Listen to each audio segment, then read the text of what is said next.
I don't know. Do you have any other ones? Because Other negative I have two ones? more.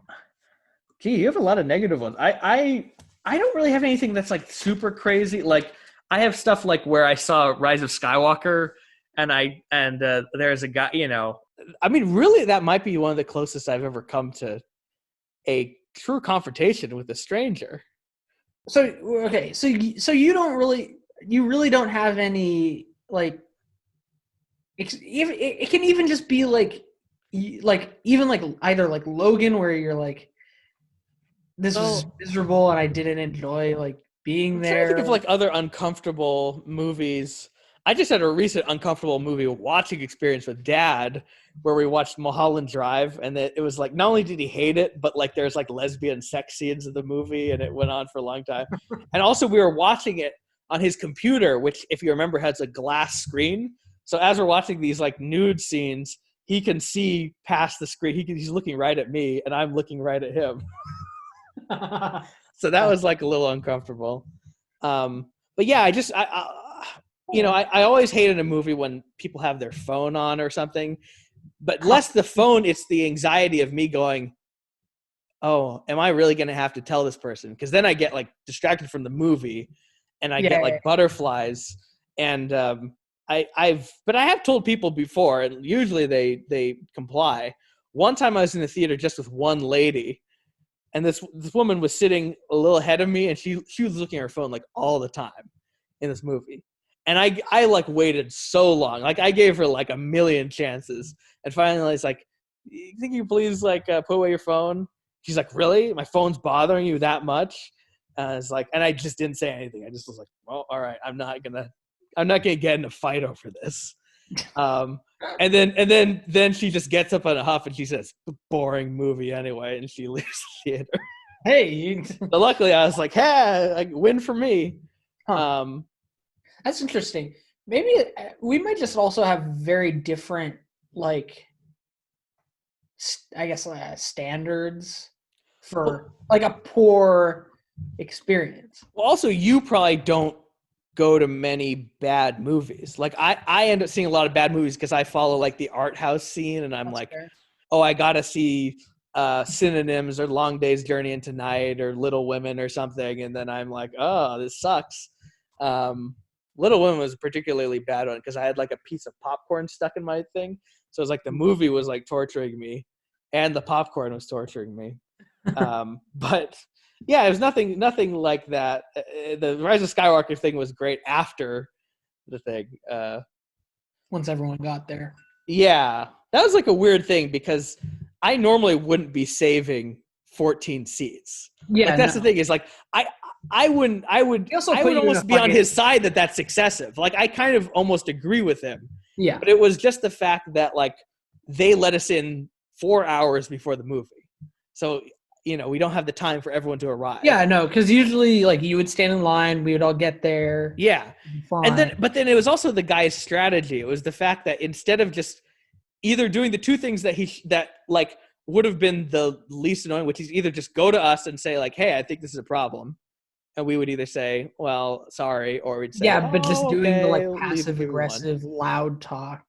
Yeah. Literally like going to everyone around us and like trying to like say like, don't you think this is a little excessive? Yeah. And then the final kicker, which got me mad, was when he turned around and he said, I think we're all being very, very civil about this. That's what he said. I think we're all being very civil and letting you keep all these seats.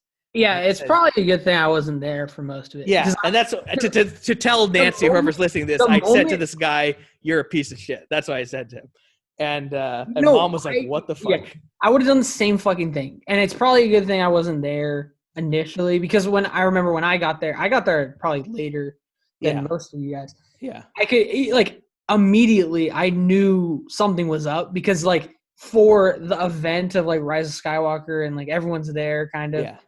Your mood was just not right. Yeah. And once mom, whatever, I was like, dude, I could have told that guy to fuck off. Yeah. No, it was out of pocket on his part, I think. Yeah. As much as the thing maybe is 14 seats is like, obnoxious, like, but ask like, hey, like, is there a different way we can like split this up? Like, because like his seats were behind ours, right? He is in front, but or whatever. Even so, like if he like had asked like, hey, look, like I get that like you probably are saving for like a big party. Is there a different way we could split this up where like we could have Honestly, if he had just asked politely and like been very friendly, I might have even said, "Oh, maybe we'll take those seats over there. You can come exactly. here." I might have actually But been the more whole contrite. I hate the let's like talk around you to like make you feel like that anxiety about it. And he was loudly telling a story about how he had like punched a guy who like didn't give him a seat. But it was weird because he was telling a story that would have put him on our side. He was telling a story about how he had a seat saved and then someone took it. And then he's like, "Hey, that was my daughter was sitting there." And the guy was like, "Oh," and like the guy like got in his face and he like pushed him or hit him. The guy hit the guy. So he's both telling a story that contradicts his own position and he's vaguely threatening us. Very, I mean, whatever. Anyway, out of pocket. Okay. Well, if you don't have more, I guess I could just keep I'll think on it, but you tell me what you have. So finally getting to a legitimately bad movie. I think you know where this might be going, but it is 2011's Cars 2.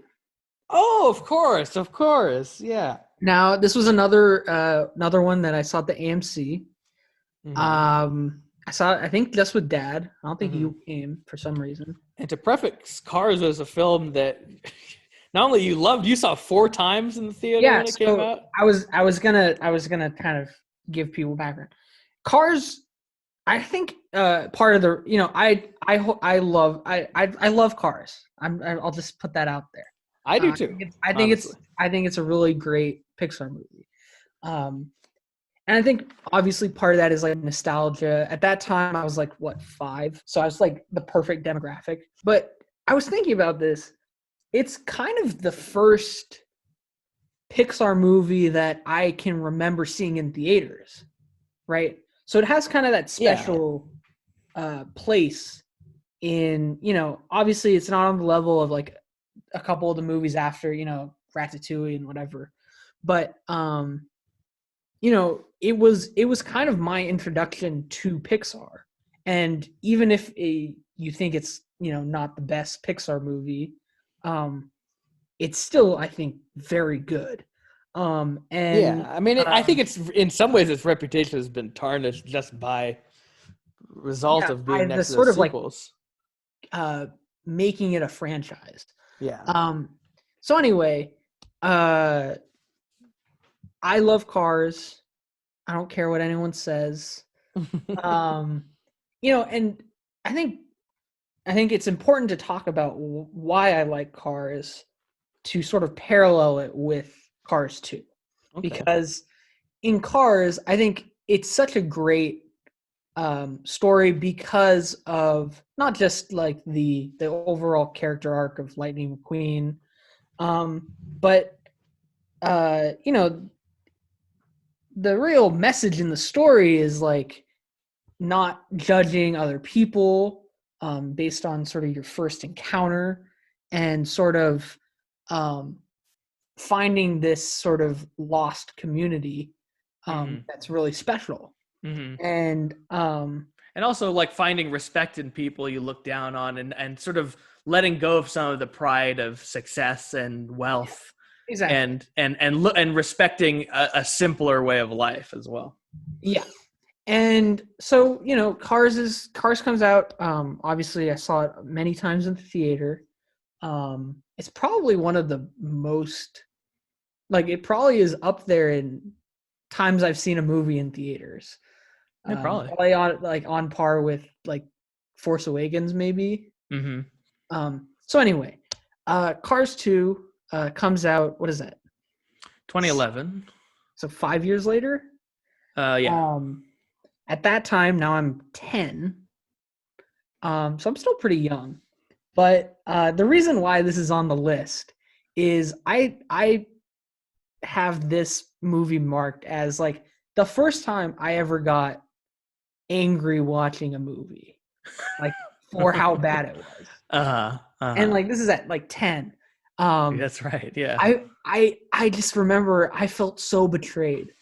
And it was the same director too. It was John Lasseter directing again. I mean, to be fair, like the trailers like didn't look great.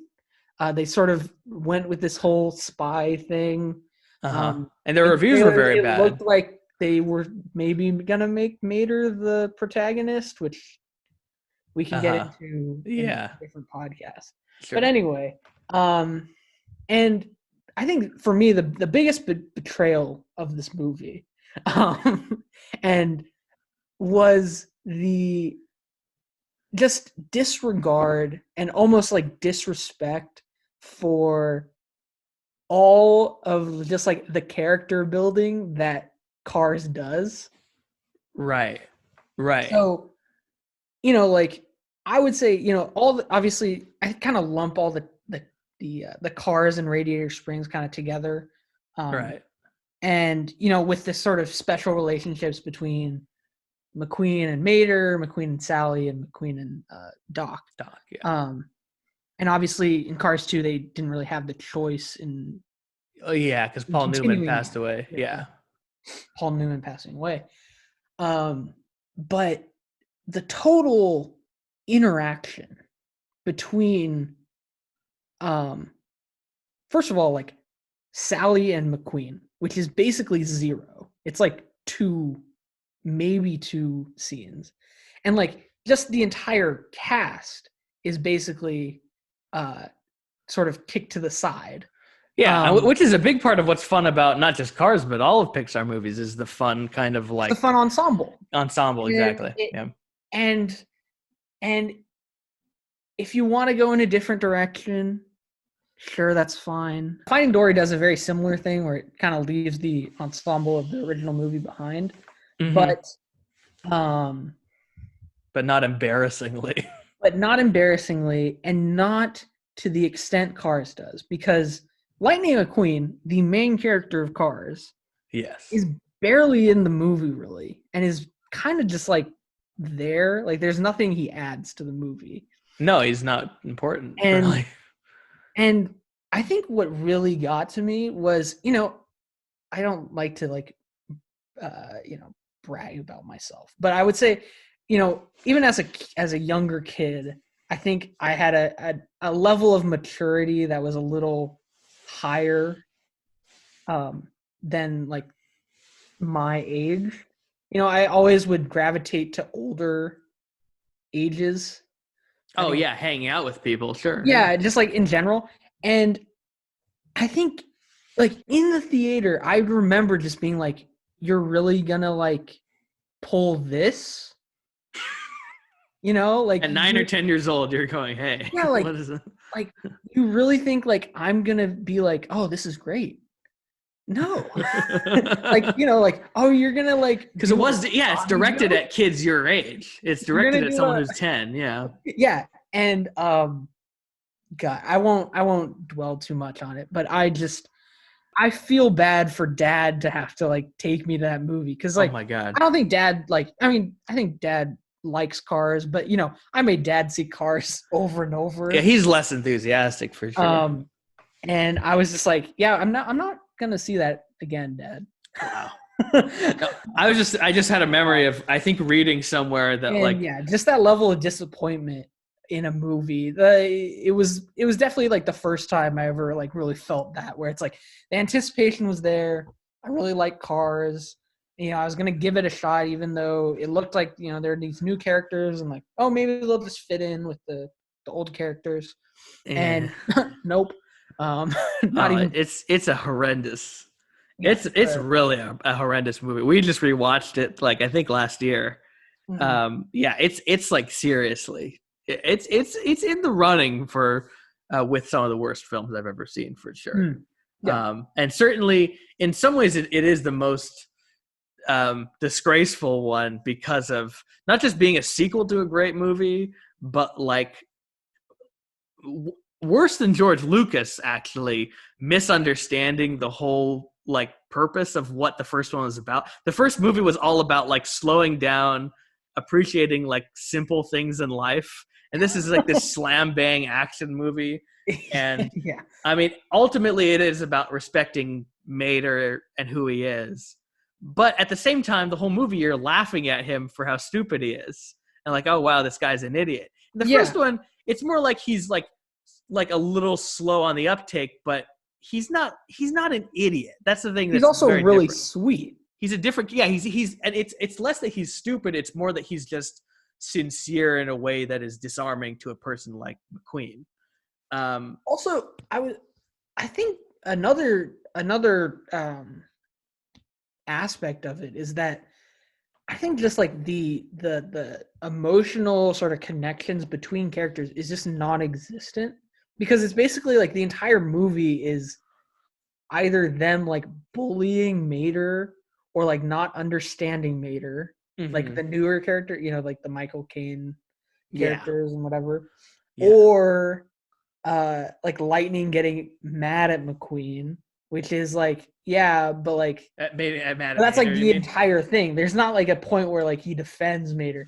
And I was thinking about it, like in Cars, I think what's so like what is so good about the dynamic between McQueen and the Radiator Springs Cars is that he obviously he makes an effort with Mater and Sally and Doc. He really pushes Doc into sort of creating a relationship and a bond with them. But like the whole scene, the whole Shaboom scene, like where he goes and goes to every store, that's him like touching every person, in the town and like really trying to make everyone happy. And there's just none of that. None of that. All of that's out the window. It's like, it's not even a good caper movie. Like, the thing about Finding Dory is it throws out the depth of the first movie in favor of just basically a screwball comedy. But at least Finding Dory is funny, and it's a fun action movie. It's a fun romp, yeah. But Cars 2 fails at being any kind of like the whole. It's predicated on misunderstanding. I mean, it's just so bad. I mean, we'll probably go more in depth on it when we do our Pixar thing, but we don't need to spend too much time on it. It's just one of those movies. I don't know if there's been another one where that like expectation combined with how bad the movie made me like angry, because with like Batman v Superman or Justice League, I knew it was going to be bad. We knew it was going to be bad. You sort of go into it like, fuck it, like I can't really remember, like I can't really think of, I mean, obviously I don't see the number of movies you do, and I avoid bad movies usually. But anyway, so that's one. And then it is very funny for me to just imagine you at 10 years old going, "What? This is fucking bullshit." In the theater with a bunch of other children, and it's like, that's amazing. I never even saw it in the theaters for whatever reason. I just stopped going to Pixar movies. A lull. I didn't see anything between Toy Story 3 in 2010 and Inside Out in 2015, which is kind of weird. I don't know why. I mean, honestly, you didn't miss much. No, it's a weak period for sure. I really went through like movies I've seen in theaters, and I really, there's all the movies I saw that were bad, but they're not like movies that I went like, oh wow, this really was insulting to. There are only a few that I thought were vaguely in that category, were like Crimes of Grindelwald, in terms of just being like, it is sort of like the Phantom Menace of the Harry Potter movies. And for Rowling, because she wrote the movie, and it's by Yates, so it's the same people. Though actually, I think it is actually. Is it a worse movie than Attack of the Clones? It might actually be. Cars 2? No, well, the Cars 2 definitely. I don't know. I haven't seen any of the Fantastic Beasts movies. No, Crimes of Grindelwald might be. Ocean's 8 is another one. I just like.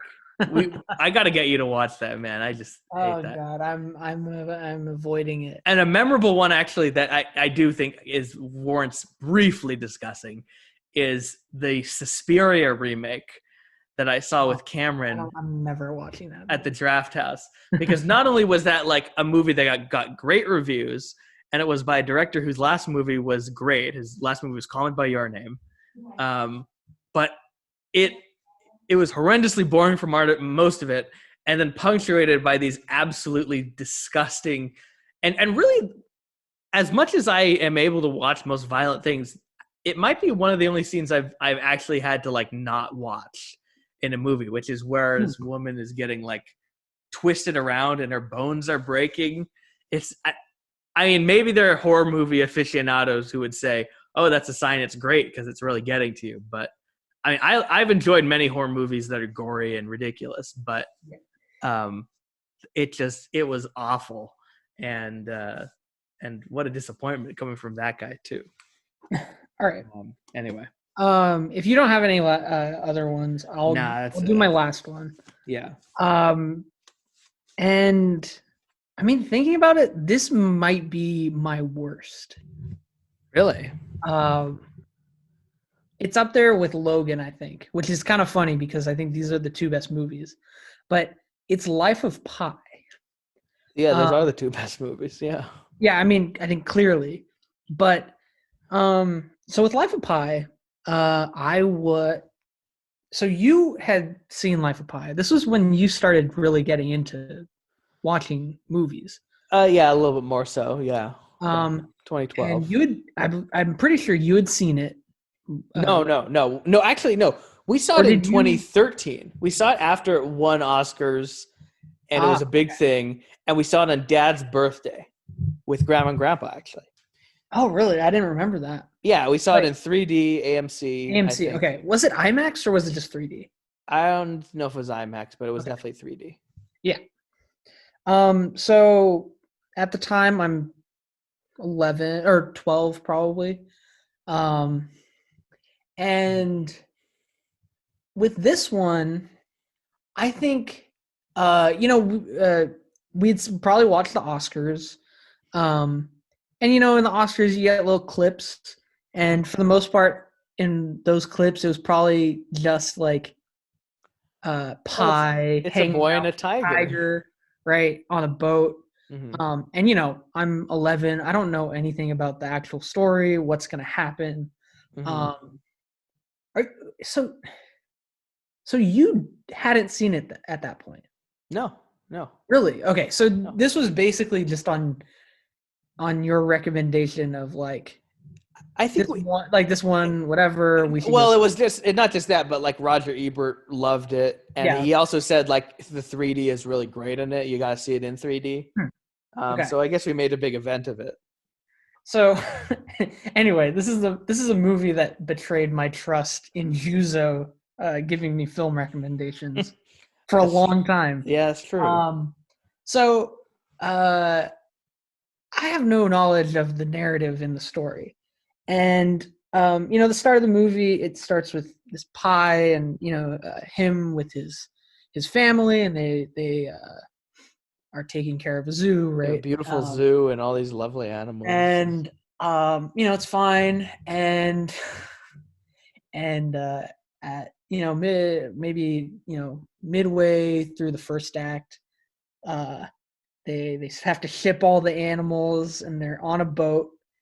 And the ensuing sequence, I think what made it so like emotional for me, and not emotional in a good way, emotional in a very poor way,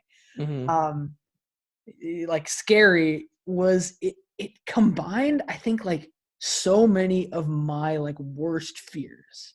Yeah. Oh, so okay. Yeah. If people who haven't watched it, this isn't really a spoiler. Because it's like first 20 minutes, yeah. But the way he gets stranded is he's on a big barge. Yeah, shipper, yeah, something like that. Yeah.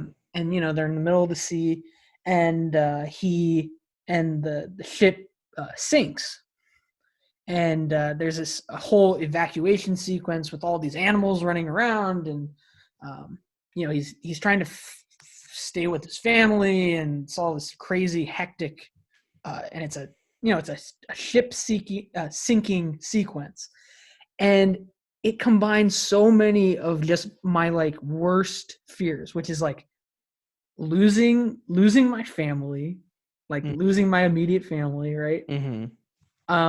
Like claustrophobia of like trying to like wiggle out of like a flooding ship, Yeah, and yeah, then like also just like the like fear of drowning, which is like for not sure. so it, Which is what'd you say? which is not great, right? Oh yeah, And you know, it's basically like and it's a really intense sequence. You know, it's like a yeah, storm or and whatever. it's in 3D. It's in 3D, sure.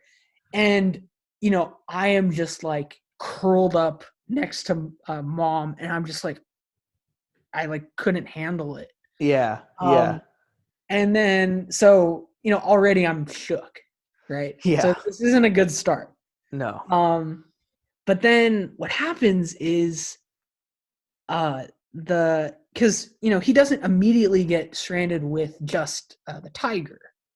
He gets stranded Mhm. with the injured zebra, the hyena, and the chimp, right?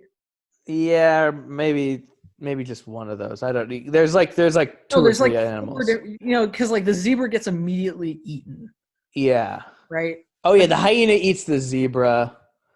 Yeah, like you're, the you're hyena right. I think. kills the chimp, right? I think so. But anyway, so it's like there's like you know he's stuck in this small confined boat, which is already for me like I'm like but Yeah. you know there's this very it's like tension when the hyena's there, and you know you later come to find out like it may be like a um you know like a symbolic Well, yeah. Or like where it's like one is his mother. one One is is his like the mother, like evil the chimp is chef. his mother, Yeah. which luckily I didn't understand. But even so, you know, like the chimp Yeah. is very nice to Pi, and you know, Yeah. like the hyena is like very um Ruthless and yeah ruthless. vicious. God, I can't think of the word. But just like unpredictable, and you know, it kills. I think it kills the it eventually kills the mom or the chimp, Hmm. and then the tiger I think kills the hyena. But Hmm. at that point I was just like I can't watch this. Like Oh wow. I was done. I like But though after that point, not really that much so disturbing happens. I Or you was just mean able, like, but I think just the ship sinking mhm. added with this whole like for me very like scary. I don't want to see animals kill each Yeah, other animal violence. ever. Yeah, Even like you know, and these friendly like you know this zebra's injured and then they just kill it, and then like yeah, this nice chimp is very nice to Pi and then they kill him too, and you're kind of like uh, ah, you know, for me I was just like I was bawling. I like didn't. yeah. I was just like Well, I. even thing for animals, I think we both do, where it's like, Well, yeah, that's probably part of and it too. the viciousness of how they're treated. It was amazing to me. This is a PG film. I Yeah, really and I don't think that was understand. probably part of the reason why you guys were so like, oh, whatever. Because I mean, at the time, I was, you know, No, yeah, normally we we would talked check. about how I am very sensitive to any sort of intense thing. No, I mean, like we wouldn't even go take you to see like probably Lincoln just because But there's like 2 seconds of Civil War footage in the beginning. yeah, but what's really funny is that I think um, if we compared like the intensity of Life of Pi to like the shootouts in Inception, right? Oh yeah, I would yeah, have been no fine. contest. Yeah, I would have been a little like whatever watching Inception in the theater, but Yeah. it would not have gotten to me the way, you know, made me so uncomfortable and so like No, it's scared and it's like it's sad. upsetting and it's emotionally upsetting, Yeah. and it's Um, it's more graphic also, but it's less the sure. graphic than it's about the um I didn't really think about how many sort of buttons it pushes. Yeah. Um So and yeah, little did I know, I and don't know that's where why I was sitting in relation. it ruined the entire rest of the experience. Even if he starts befriending the tiger, um, It gets a little less, I though it wasn't gets pretty happy. bleak because he's like starving and he gets really like thin and the Yeah. tiger gets really, I mean, it's a very, very Yeah, I remember, you know, intense from the film. moment the ships started sinking, I was attached to mom. I was, Yeah. yeah. That's very interesting that I was so oblivious. I think I probably was sitting. I wasn't close to you, or I Probably wasn't. on the other side. I don't Actually, really remember, or maybe I was just engrossed in the movie. But I think this is really interesting to bring this up as a worst movie experience because for me this would be high on my list of like best movie going yeah, experiences. no, It's very seems kind of callous to say, but I mean I have to be honest about what like when I saw this movie. I mean, I was struck by how brutal it was and how kind of intense it was. But I think just being slightly older like that, being 15, I guess, versus yeah. being 11, it makes a big difference. And no, I mean, it is very upsetting. I mean, I think also the scale has something to do with it. Like a big yeah, ship is yeah. getting That's why I said 3D as well because um, like it really brings you into it, and yeah. it's like this big thing happening. And I think actually, in some ways, in retrospect, because when I saw the movie again, even in the theater years later, it wasn't as profoundly great to me. But when I saw it the first time, I said this is like one of the top 10 greatest films of all time. Like I Yeah. consider it to be one of the all-time films I'd ever seen. But I Mhm. think it was a big part was just because I was so like moved by it, and visually it was so like I had never seen a movie that looked like that, and it sort of probably in some ways expanded my idea of like what a movie Yeah, could no, be in 100%. terms of filmmaking. Um, but I was, um, yeah, I was not aware as I was watching it. I was aware after I watched it that you were not enjoying the Yeah, movie, and I was shook. I did feel bad. I do remember feeling like, Yeah, wow, and because I so really didn't. I was very protective of because I was the same person as you at 11 of like I don't want to see anything yeah, upsetting no, ever. you were even. I mean, you were probably even not worse, but like you Oh had. no, definitely worse, definitely worse, for sure. Yeah, but on a more positive note, and a kind of funny part about this is what is funny about this memory is that it affected your ability to recommend movies to me. Like it took so much more effort than it needed to. It For definitely. I think what it took because was in because the I in could I could remember like uh I think like the way back that was the next one because that was later that year. Yeah, Hugo. I want to Hugo say was there's before, but Whip. It was the big ones after that were like way back and way back and Whiplash probably because they yeah, were not I think connected I to a know for director. sure way back. I was just like, why would I trust you to recommend another movie? And it's like, I didn't see the trailer, I didn't see anything. Yeah, Like, yeah, why would I like I was like, hey, like Life of Pi was fucking PG. Like, why should I trust you to this like PG-13 you movie. I was like, you failed me. Yeah, I yeah, remember I was I do dragging remember that. I Yeah, was dragging my heels when we went and saw the way back at yeah. the Shattuck. And I remember I felt so bad Well, at the end of the luckily, yeah, movie, and it was you like really one of liked my it. favorite movies, like probably of Yeah, all time. And I'm yeah. like, I guess Juzo was right. That's interesting that like because because for all these years I've sort of thought about Life of Pi as being something that was just upsetting because you were younger. But I now that I think of all these sort of things it's hitting, I think you'd probably No, I be still think. I upset mean, by it. I think especially the ship sequence. Hmm. I think it would still be upsetting uh, Hmm.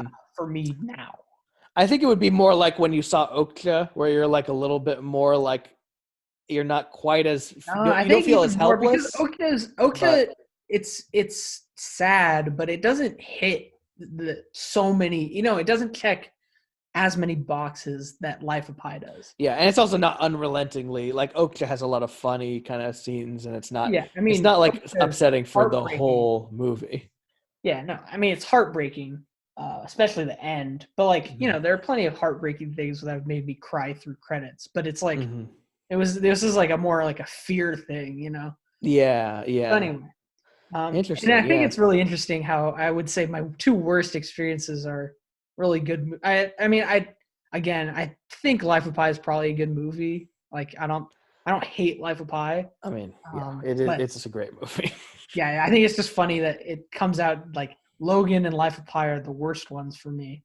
but it's not necessarily because. Have you even seen an Ang Lee movie after Life of Pi? I don't know. No, I don't Probably think so. not.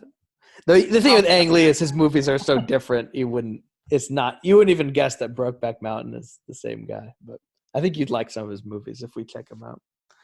Can we get into more positive? Yeah, for sure. Do you want to talk about the event stuff or more just like? Well, yeah, I think this next, at least for my list, it's mostly movies that had a lot of hype or like for the most part were like popular movies, but like just going to them with not just like, you, mom and dad, but also, friends and family, or just like packed houses, have really special places. I think for both of us, because I think at least 3 of these are going to be memorable, to the day that we lose our cognitive capabilities. Well, I mean, when you say 3, I think we might have the same 3 in mind that we're thinking about. Are they the 3 you're thinking of? Deathly Hallows Part 2, Force Awakens, and Avengers Endgame? I have 2 of those. I actually. What's funny is I knew you were going to bring up Deathly Hallows. But for me at that time, it was not as special, I think.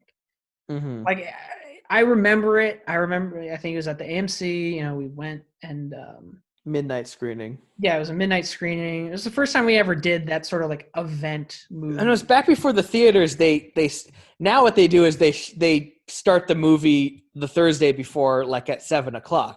Yeah. But for whatever reason back then, it was like the idea was like you see it a Thursday at midnight or on Friday. Yeah. I kind of like it that way. It kind of made it a little bit more special, which is kind of fun. Yeah. No, but we'll save the one that I had in mind. Can we talk about Deathly Hallows, because I do think it's worth go ahead. Discussing, because to me now when you say that it's not in yours, I kind of am looking back on it and going, if I really think hard about it, and this is almost 10 years ago now, I might have been actually less enthused about the actual experience of it as it was happening, and it's almost kind of sweetened in memory, because it's like we went with like Adam, I think, and Oliver probably, and Joseph, and of course all of you guys, and it was a big enthusiastic crowd, and I think of it as one of those like trilogy of like big final movies or big like blockbuster movies everyone is anticipating. But I actually, now that I think of certain things about it, there are certain things that I remember annoying me as a 14-year-old, like the people coming in and like doing the Potter Puppet Pals number, yeah. or like people were like so into, or that one girl who said, like, who came around to all of us and said, when the movie's over, you all have to say "mischief managed." It's a thing on the internet. I was like, what the fuck? I remember that. And actually, I don't know if the Potter Puppet Pals thing annoyed me, but I just remember feeling like, oh my God, all these people are it's so like over enthusiastic. Over the top. And people like went crazy when Ron and Hermione kissed. And I think maybe I just thought it was like stupid. And I think if I had seen it, this exact same crowd now, I would say, oh, that was so much fun. But as a young kid, especially when you're like in middle school, I think you're a little more ironic, and you're a little more like, do you know what I mean? Like a little more critical. I think that's also more about like your character. I think I'm very similar, where I don't like getting forced into fandom, if that makes sense. Yeah. Because I have a very similar thing with like sporting events where I can I'm the biggest Giants Warriors fan there is, I would say. Right. Like in terms of like how much like I care about. Yeah, of course. Yeah, like how much I care about like them winning and losing, right? Yeah. But for me, that doesn't like equate to like me like starting cheers or like clapping every time, like doing like the clapping rhythms or whatever, all that sort of stuff. But it's like, for me, it's like just like that the passion of like, oh, like let's fucking go, like whatever. And I think it's a similar way with this, where it's like, you were the biggest, like you were arguably one of the bigger Harry Potter fans probably, in that room in in terms of America. like Yeah. your knowledge of the books and all, you had your own quiz. Yeah. And, like, At the all time. Yeah, for sure. yeah. Yeah. But, it doesn't mean that like you sort of like put it out there and have it all out. No, I mean, actually, now that I think about it, even in like recent stuff like Endgame, as much as I loved hearing the crowd go crazy and stuff, I don't think I was cheering when those things are happening. I don't think I was cheering when Captain America got the hammer, No, I mean, neither was I, but it's just not really my like kind of thing. Yeah, no, exactly. But I think when you're in middle school, you're a little bit more like, oh, these people are so like, it's so lame or what. Like, I don't know what it is exactly, but still, nonetheless, it was enthralling. Like, it was like a great experience. And I'm not sure if I rewatched the movie for the first time. When we did the Harry Potter rewatch it for a while. That could have been the first time since seeing it. I was like, it's actually a pretty great movie. Yes. Really, other than kind of the climax, it gets a lot right based on the book. It gets so much right. Up to like to Harry, after Harry and Dumbledore and King's Cross, which is great. But yeah. The whole thing, it gets a little kind of falls apart, but it's almost like they like ran out of time. Like they were like, oh, we can't make this any longer. It's weird. And that's again, another discussion for a later podcast, because we could totally go into that whole, the weirdness of that movie. But I do remember being like, oh my, like there always was a thrill with those Harry Potter movies, like seeing all the stuff like you'd imagine on the screen. Like, it was I remember this scene. Like I remember Jim Dale explaining this. Who?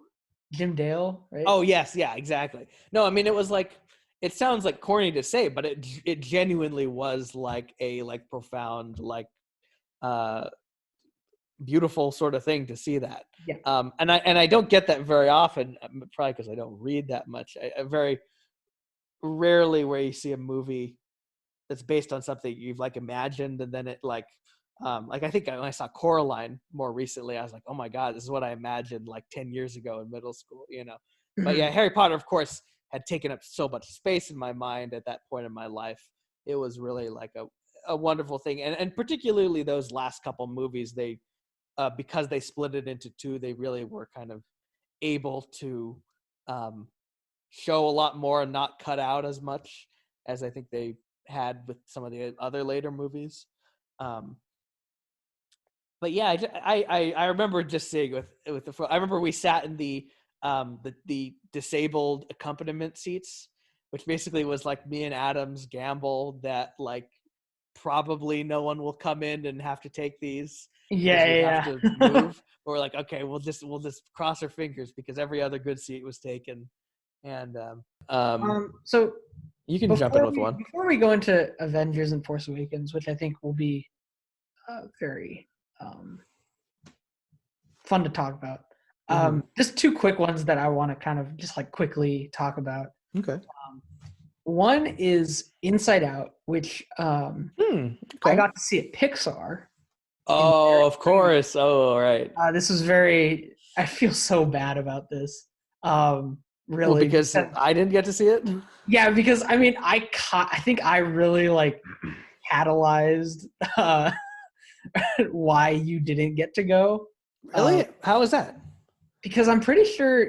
I don't know. I think you were already not like on great. Like you were on thin ice with Mom, but you did something to me that like you were bothering me or whatever. Oh, really?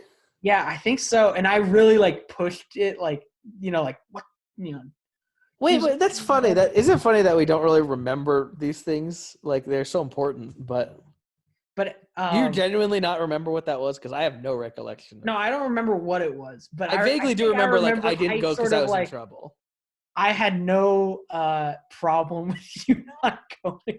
Oh my God! Which I feel so bad about because I know you really like Inside Out. Well, but I mean, I probably deserved it at the time anyway. It was, it was just like, it was a really cool experience because like, you semi had the experience of going to Pixar to see a movie. Yeah, we kind of brushed over that.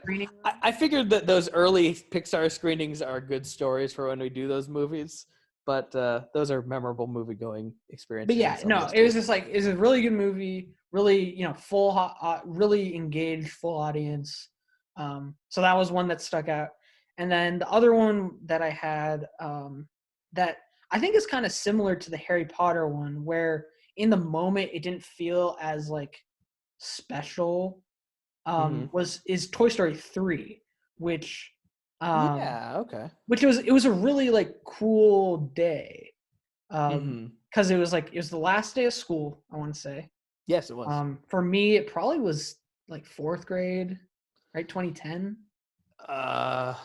Gee, I'm not good at remembering when. It was either like the end of fourth or the end of third grade for me. And I remember like mom went and picked me up early from school, and then we went and picked up like you.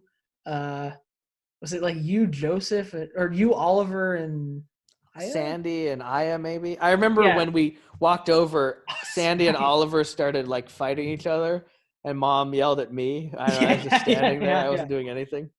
And we went and saw Toy Story 3, which is great.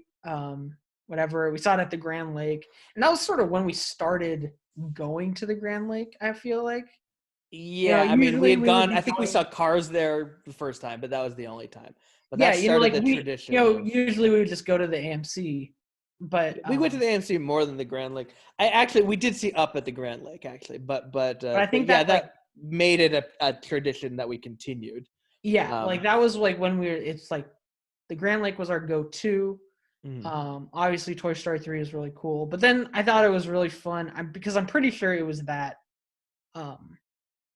that day was we went and saw the movie, and then we went to Fenton's, sort of a la the end of Up. The end of Up. What's funny about Toy Story 3? But it's like that's like such a in the moment it's just a fun day. But like thinking back to it, that's a really it's really nice, and especially really nice given the last few months of this year for sure. Yeah, no.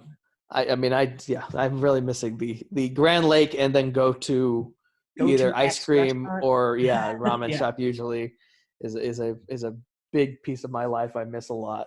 I was just gonna say the funny thing about what I remember seeing Toy Story 3 in the theater. I didn't cry.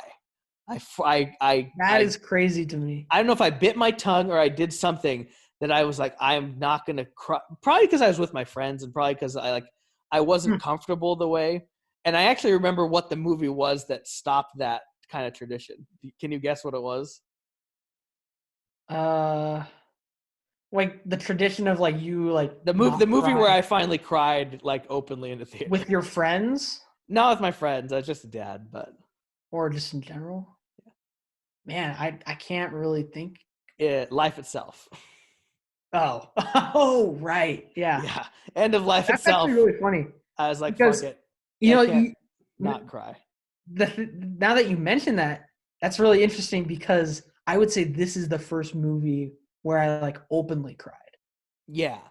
I don't know why, I was like so moved. I remember like, oh my God, like in the scene in the furnace, just like, I can't cry. Like lost it. And then the like sucker punch of him like playing with them at the end. I was crying. And that was definitely like the first time where I can't watch that movie anymore. I was like fine crying, like whatever. Because I think like in Up, like I may have shed a tear or gotten like very close when Carl discovers the filled in pages. Yeah. But that gets you more when you're older. At least for me, I didn't. Even when we watched Up, I remember really. That's really sweet. You're a lot more like intelligent than I am. But also, to be fair, I have noticed. I think I cry a lot, or like especially as a kid, I would cry. Like I would cry when Dad would cry. Like for some reason, for sure. No, definitely. Cried, I was like, oh, like Dad's crying too. Like yeah. I mean, that's probably was more with Up, but like with Toy Story 3, it was not like just because Dad was crying. Yeah, for sure. But I mean, Anyway, that's still one of the most emotionally draining films ever made. And when so I yeah, say I hate it, I don't actually hate the film. I just is like, I really never want to watch that movie again. That just is it's too yeah, upsetting. yeah. Okay, so let's move on to the big two, and then I have one more that I think you might be kind of forgetting, but um, let's. Do you want to start with Star Wars, or do you want to start with Avengers? Yeah, let's start with. It's funny that you're talking about all these sort of big. I mean, I think that the Pixar, especially Inside Out, are genuine masterpieces. But these more kind of blockbuster movies, because I've seen so many greater films in theaters over the last 10 Yeah, years, but I I would be lying if I said that there was anything more memorable than seeing the particularly Force Awakens and yeah, Avengers Endgame.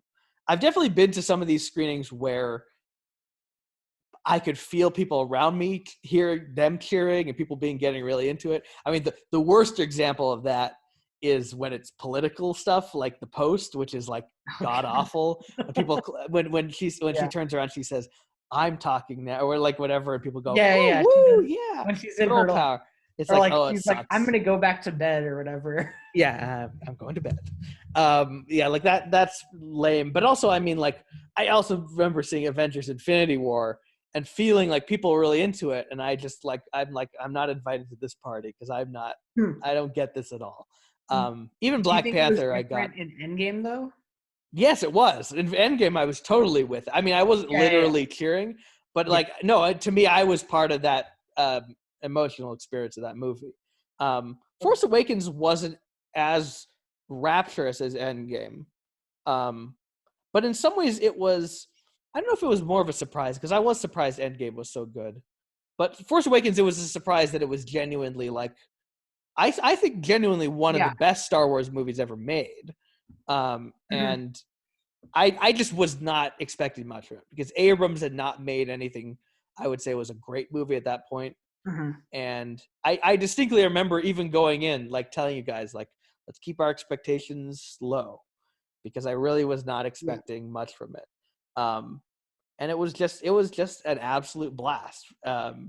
Really from that first shootout, it was just like, oh shit, this is really great.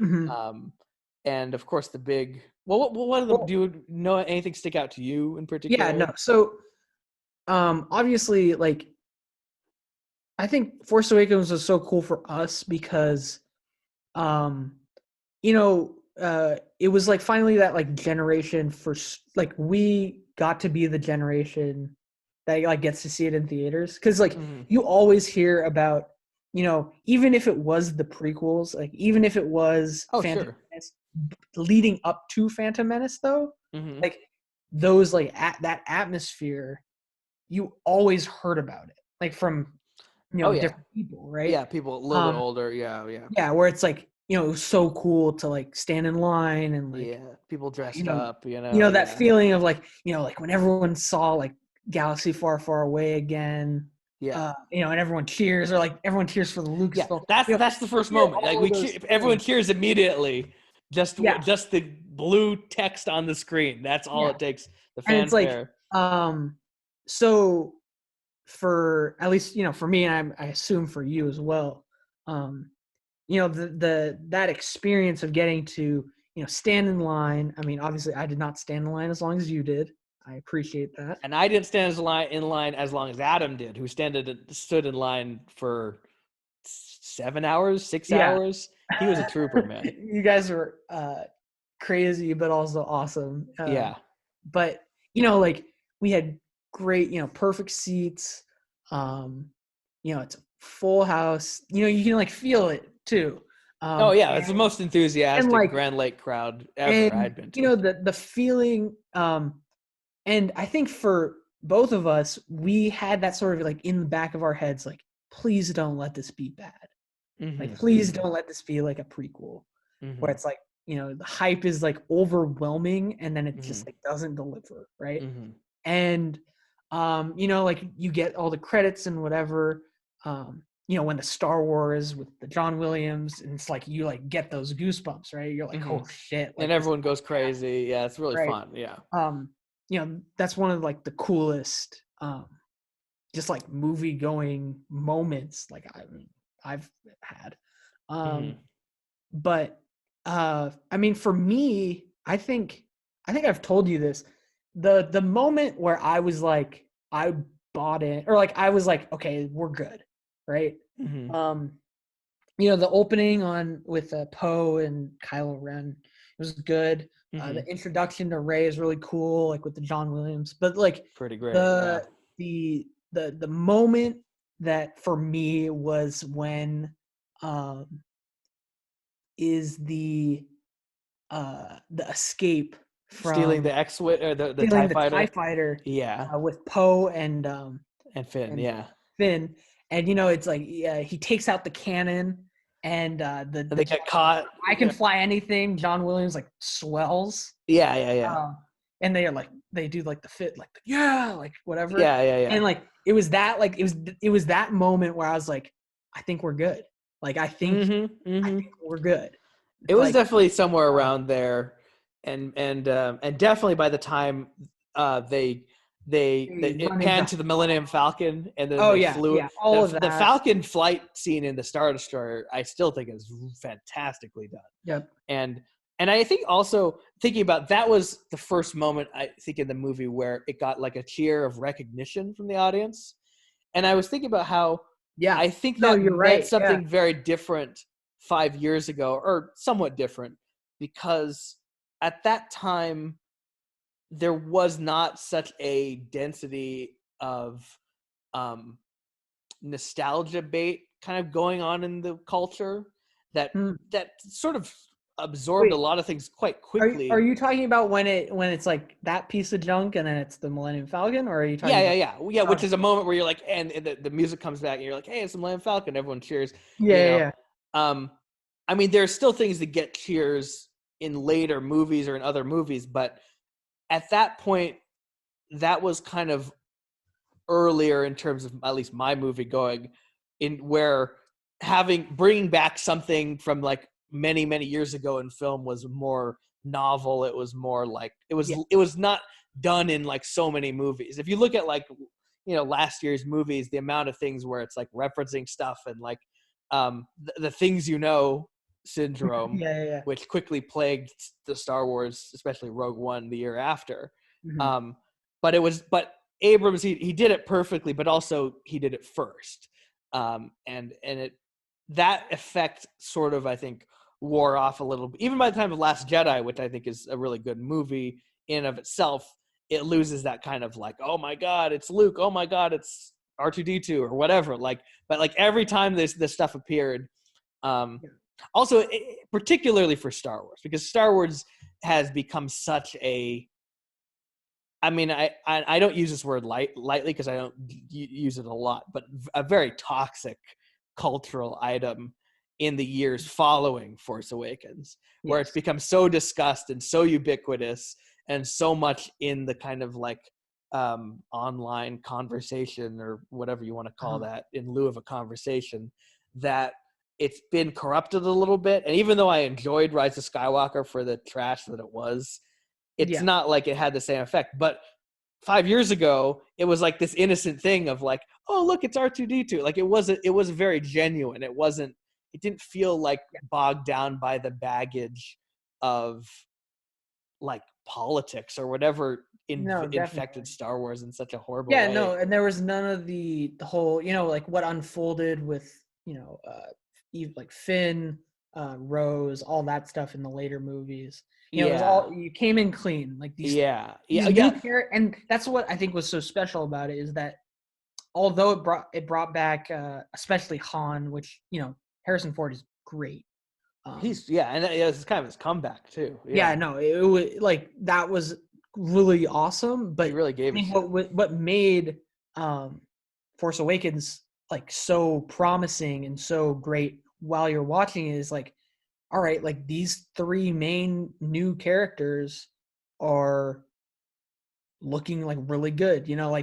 Rey, Finn, that whole dynamic, which I think That was the most surprising that thing. was the miss. I think that's the biggest missed opportunity if we're gonna quickly talk about the other ones. But like, no, they did, and they especially did Boyega dirty, I think, because he really had but such a great character in the first one, and he was so charismatic, and it was also, that was another surprise to me, was I don't think I completely understood, because I was reading nothing, that the lead characters weren't going to be the old characters.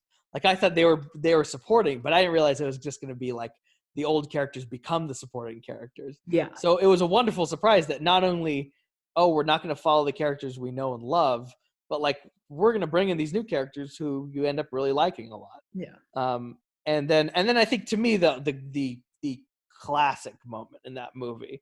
There are other moments where people sort of whooped, but the great moment in that movie, and the point where I was like, this is not just a very good movie, this is like a great movie, is the whole thing where she gets the lightsaber. That is just like a great classic Grand Lake, like, crowd pleasing moment. And yeah, I don't know, in a way it's sort of imitated by Endgame a little bit, though still, I guess, effective.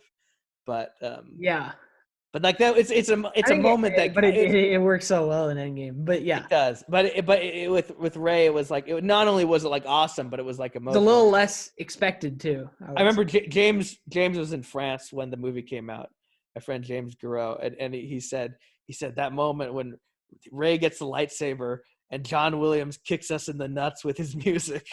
Yeah, it's like, it's a perfect description. No, of yeah, how it happens. I mean, yeah. I think that was what, for at least for me, what was so cool about it is getting those things that you had been heard about, like getting to experience new John Williams music, like, fresh,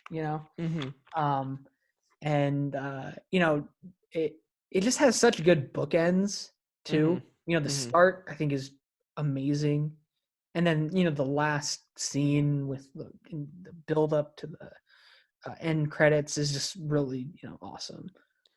That's some great scoring, by the way, in that part. Yeah, and I think it does it. And I think that just adds to like the experience of it, because like when you end on that note, it just like it starts that whole like buzz. Once the credits hit, right? Yeah. And I think that's a really like cool thing when you see a movie like Star Wars or like Avengers, is like the buzz that you get. Yeah.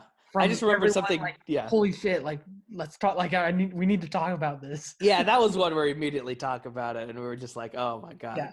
And it was just, it was so wonderful. And the cherry on top. It's a very small thing, but I just remembered that I had avoided mixed review the entire time, something very rarely. And then I remember pulling out my phone as soon as it ended, and he had given it the highest rating, and he put it in his top 10 list.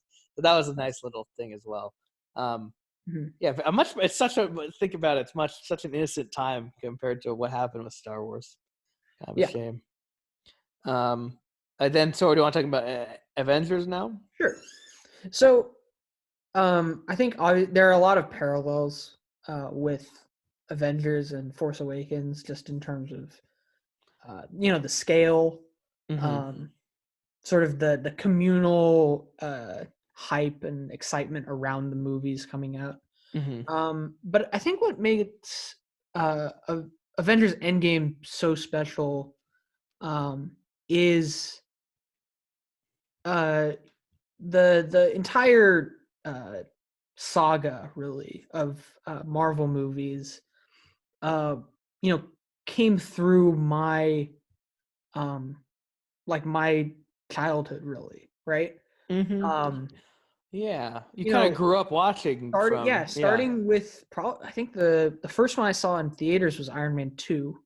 2010. And basically I hadn't, other than I think the Thor movies, I watched every other one in the theaters, right? So I mean, Iron Man 2, what came out in 2010? Yeah, so from 9 to what, I was 18 last year when it came out. Yeah. So that's half my life. And I think there's something special about, obviously I had good investment, I very much so. Yeah. But I think there is something different in terms of like the finality of it. Whereas like Mhm. The Force Awakens, it's about the hype of like the sort of aura around Star Wars, right? And Uh, the difference is also it's like returning after a long time. And the Avengers, it was like this buildup of like all these things that were coming at you really yep, quick and yep. And and then finally culminating.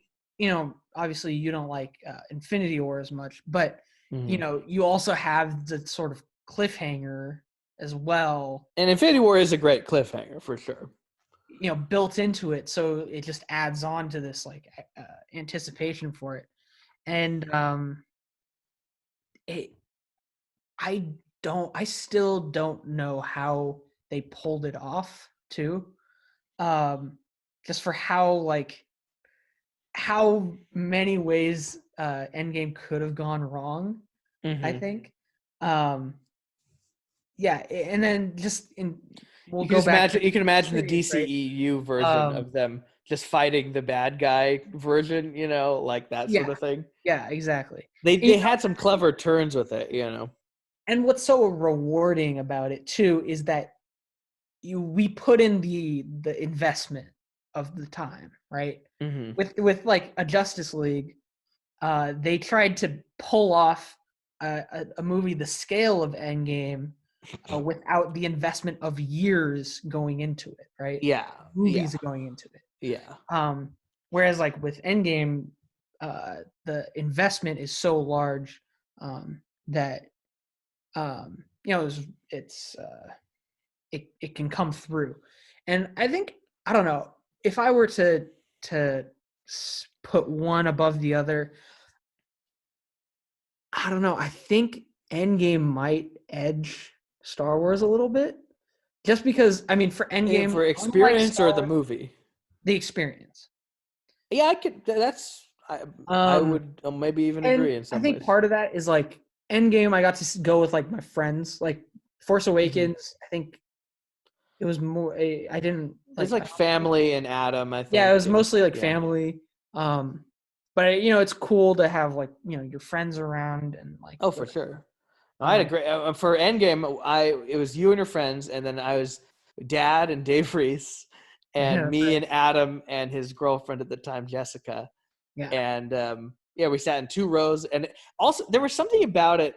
It's a small thing, but seeing it in the balcony theater, it somehow was like more intimate, and it felt like almost like more like church or something like that. I don't know if that makes sense, but there's something about it that made the intensity of everyone's enthusiasm Yeah, um, and what was amplified. cool was that you know geez, way back in talking in this podcast, Hmm. we were talking about how like fandom can be sometimes annoying when you're watching something. Hmm. And I think with Endgame, it was just like so like on point. Like I may not be the one that like goes like, yeah, Captain America or whatever, Hmm. but like if someone did, it felt like authentic and it felt like, oh, that's really cool. Like Well, for um sure, yeah. what's really funny is whatever. I've dabbled in TikTok, Hmm. which may be regrettable, but Maybe. something that was going around quarantine because quarantine started in March or March, yeah. whatever, and Endgame came out like late April, I want to say, Hmm. and around that time, it was going around on TikTok. It was like, uh, we were here 1 year ago, and it was just like clips of like in the theater when Captain America, the hammer lifts and it zooms by Oh, right, Thanos, right. and like uh, Captain I America see. I catches it, see. and everyone's just like, whoa, like whatever, Yeah, yeah, yeah, and yeah. it's just like, oh, I really miss that, and it's like Oh, you're yeah, never. yeah. I don't know if I'm ever gonna like capture that like adrenaline rush, um, I don't know, man. I mean, it's like, you know. yeah, yeah, yeah. No, I know exactly what you're talking about, and And I I think mean, it's a different adrenaline rush than like the start of uh the Force Awakens. oh, sure, no, definitely, because yeah, it's a culmination of so many things. Or like It's a build up emotionally. Like they did a great job. It's a very well written movie in that it like really takes the time to like build up these different character arcs and these different storylines. It does fan service in air quotes with the whole sort of going back. Mm-hmm. Oh, it does it very, very well. Very well. They could have botched that so hard. Yeah. But it's just like just enough to where it's not, you don't feel like you're like, are we really doing this? Like, yeah, and it even like, this is kind of cool. Like, it's pretty cool and actually quite funny in a number of ways as well. Yeah, but like and I think it's the same thing with the like on your left, like that, with the swell leading up to the Avengers Assembled line. It's the same deal as the Captain America thing, where it's like you're just like, holy shit.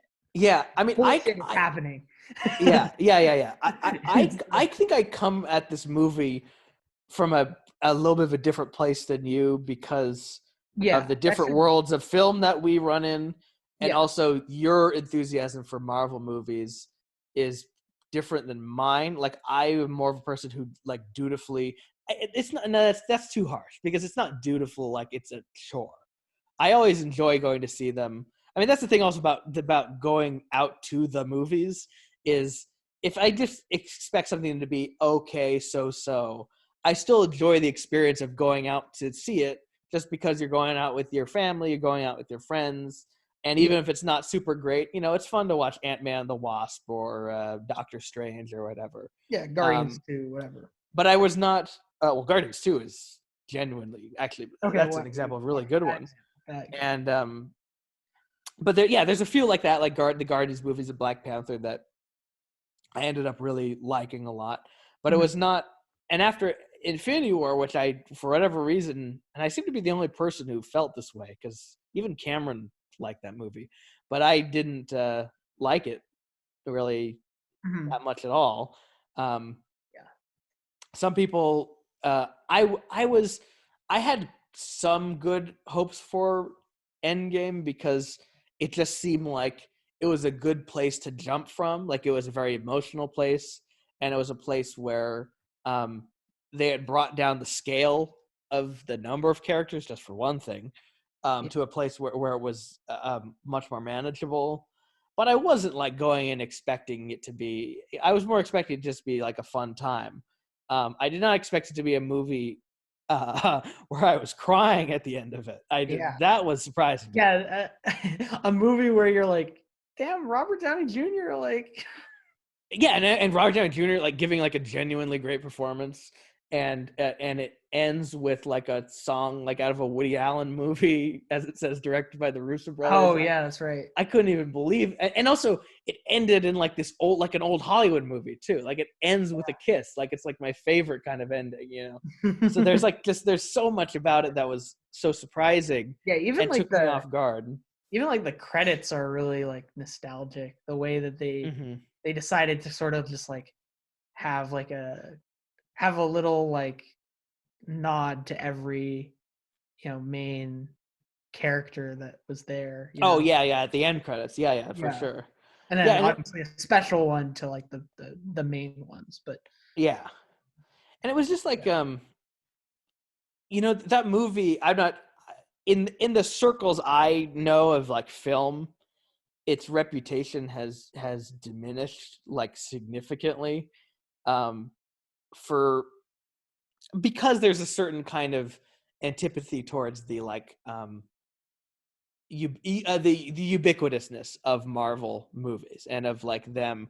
And I think the thing with Scorsese really kind of caused people to like take sides, and whereas I'm a person who's like, I don't know, I don't need to throw out just because I don't like that they are the norm in Hollywood doesn't mean that I need to throw them out completely, especially the ones that I think are actually good. But I just feel like there's sort of like I think the whole Scorsese thing, I think it allowed people who maybe like wanted to say it more outwardly. It like gave them like a shield, it's like, hey, because Scorsese said it's already saying it, more toxic about it. But Scorsese, in his case, Scorsese is right. Like, he is right to be concerned about this. And there's so much in the world of Marvel that is like publicity and bullshit and marketing and the kind of fakeness of studio or superhero studio filmmaking. Yes. And I even like, there's aspects of the movie that I'm like more iffy about, where it feels like they're kind of like crowd tested, like having all the women team up is kind of a stupid thing, and like having and also just the look of the movie is not really that impressive. And that's another thing that I think that hurts it in retrospect, is like people take individual shots of the movie and like go, oh, this movie, it looks like crap or whatever. But the thing about it there is, were more shots like that in like Infinity War. Oh, for sure. But whatever. But my point is, what I'm arriving at in this long-winded way is that people, there's so many aspects of Marvel that can be kind of criticized as just kind of like fake or kind of just like corporate, I guess. Yeah. But the enthusiasm and the genuine like emotional impact of being in the theater with people when that movie went down opening weekend is not anything that you could say is phony. That is a genuine. This is not the cheering because Meryl Streep is telling off the misogynist in a political film. This is like people like weeping, screaming, cheering, being there. The part where Anthony Mackie arrives with the reinforcements and they're coming through the portals, and Silvestri is going all out on the orchestra. Mm-hmm. Not people were. Adam's girlfriend Jessica was in such a state of rapture. She was like literally stomping her feet. So it's like there's people screaming, cheering as they see these different people, and the entire like my seat is shaking because this young woman is like stomping her feet because she's so excited to see that Spider-Man has returned or whatever. Yeah. And those things are genuine, and those things cannot be. Those are not things that can be bought just with like marketing or that sort of thing. This is a genuine accomplishment of investing people in these characters. And as a person who felt very apathetic watching Infinity War and going like, I'm not really that engaged with any of these characters, and I don't think it does a very good job with them. I was moved watching Tony Stark interact with his father. I mean, that's like a great scene. I was moved watching. I mean, Captain America getting the hammer at the end. Even like Thor with his mother, I think, is a really wonderful scene. There's just there's so many great scenes in that movie, and not just the big climax, but the the smaller scenes and comedic scenes in it that really work. Yeah, no, I always point to the Jon Favreau's one little whatever at the end. Great. It's just like great little touches. Yeah, him and talking about the. I think that's why I think that's like the perfect type of, again, fan service in quotations. Where it's like, referencing something a little bit.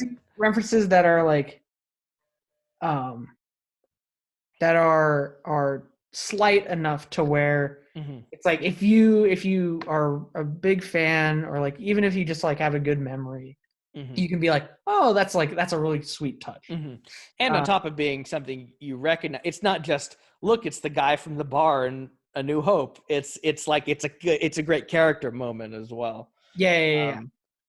I wonder if I've way underrated this movie in retrospect as I'm talking about it, because it really was wonderful. I just want to quickly go back to something you were saying with this whole Scorsese thing.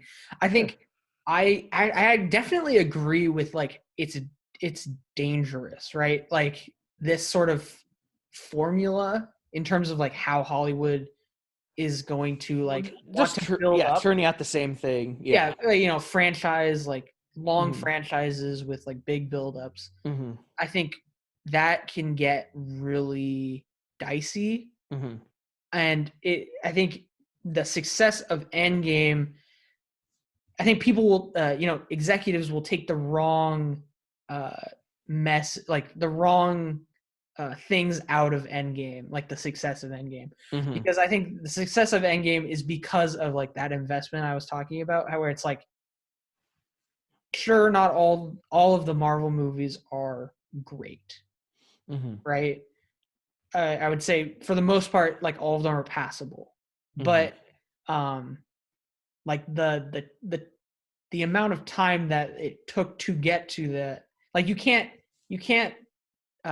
you know, go too fast on that process, you know. You can't jump it.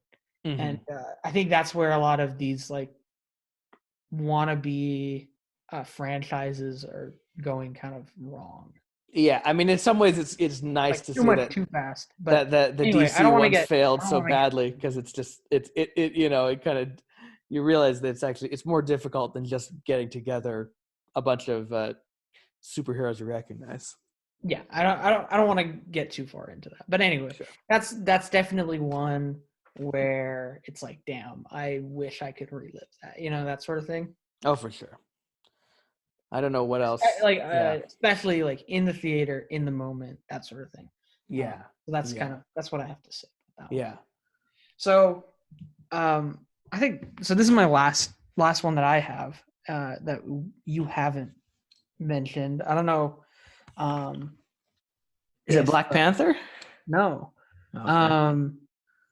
And I think it was actually really the main reason why, like, I kind of thought about like doing this type of podcast. Oh, I must be forgetting something.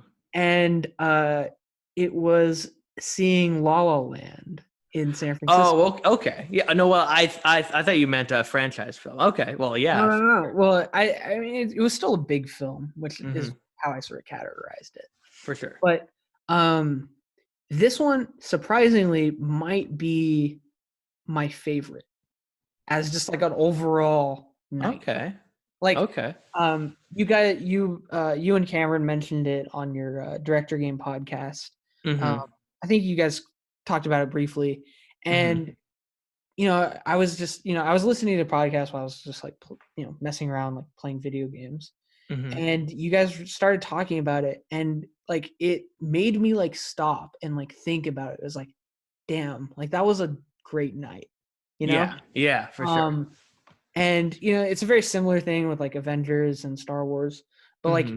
I think just like the overall, like just the entire thing, not just the movie, which was great, you know, like La La Land's awesome, Mm-hmm. not the Q&A or whatever, but you know, it was, you know, going to San Francisco, which is always nice, but uh, you know, staying out, like we were like stuck, not stuck outside, but we were outside after the movie, you know, like eating our ice cream bars, talking about the movie.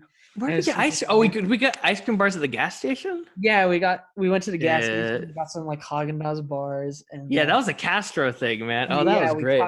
we talked about the movie, and you know, Dad pulls up, he's like blasting the sound. Another day of sun. Yeah.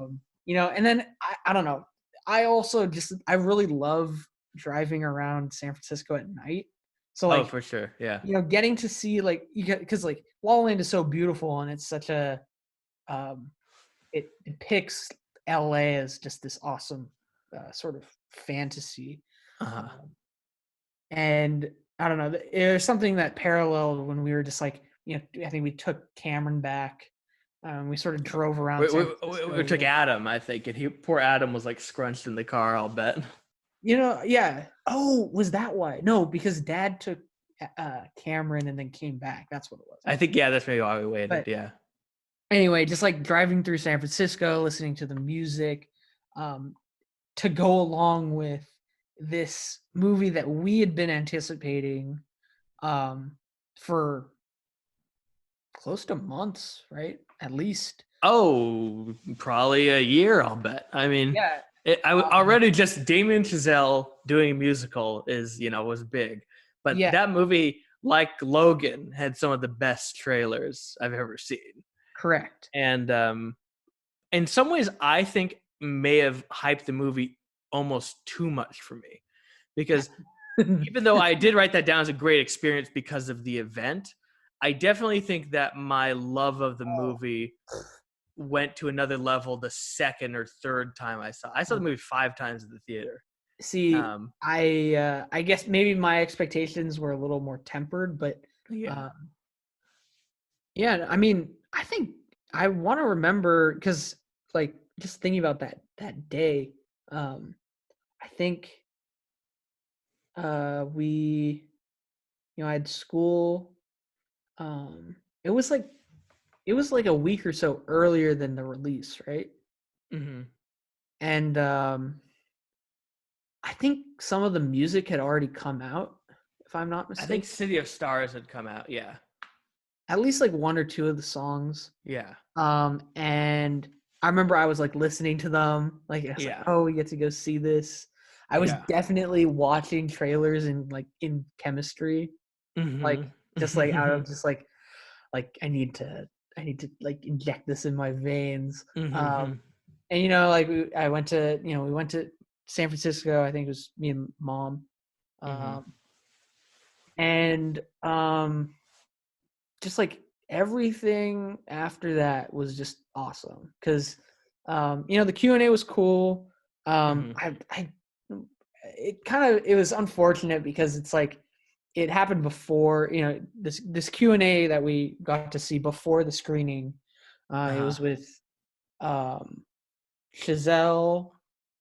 Justin Gosling, Hurwitz, the composer, Hurwitz, and Emma Stone, and it happened before the movie, which is kind of unfortunate because you could tell that like all of them didn't really want to like say too much. Well, the hilarious thing was the moderator was Harry Potter director Chris Columbus. He almost was spoiling certain things, and he was so like excited to talk he was about super it, pumped about it. It was too bad because like if that had happened after the movie, it would have been awesome because I feel like he could have.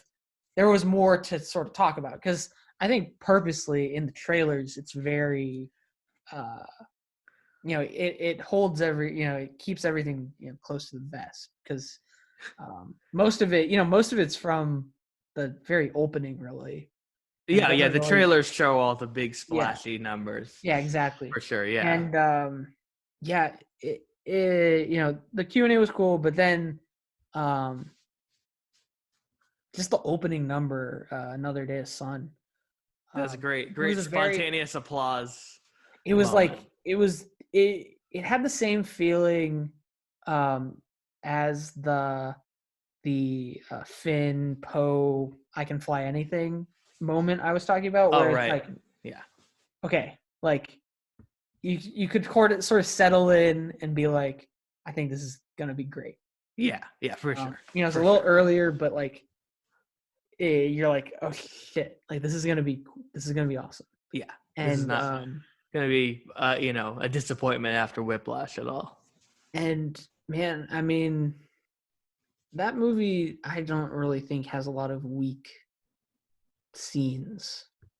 No, not at all. No, and it's I just imagine because we know there's one person who listens to this podcast, and I just hope that she's listening very carefully and maybe reconsidering about watching La La Land, because I think this happened with Miss Green too, by the way, where she saw the first third of the movie.